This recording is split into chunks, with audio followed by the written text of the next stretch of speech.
Patrick, something else that you mentioned after the game was just the connection with receivers when maybe they have options after certain plays. Going back and watching the film these past few days, I mean, what's the process like to getting back on that same page on those plays? Yeah, it's the same thing. It's just you watch with those guys, you kind of recognize his coverages with those guys, you get the feel for what they're thinking. I mean, not only was it times that they didn't do it, but there was times where I thought I was making the wrong read.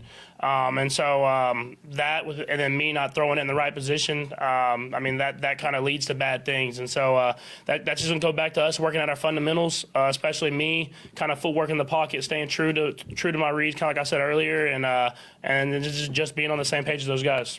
We know you're a really simple question, but is the biggest complication with that just making sure that you guys are reading the same defense? Is that the most... Yeah, in a sense. I mean, we face different coverages than pretty much a lot of teams in the NFL, so you just got to be able to recognize those when you see them. And we've been able to face it for a couple weeks now, where teams are kind of seeing what other teams are playing to us and doing some of the similar things. And so, at the end of the day, it's all about execution. It's all about us being on the same page. It's about me making the throw at the right time in the right spot.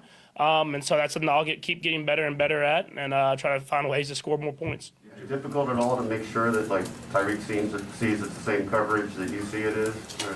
Not necessarily. I mean, I think that's just relationships that we've built over time. I mean, I think that's what makes this offense go, is that we know each other, we know what we're thinking, and we had one game really where we were a little off on that, and so that's something that we'll have to continue to get back on that same page and be who we are.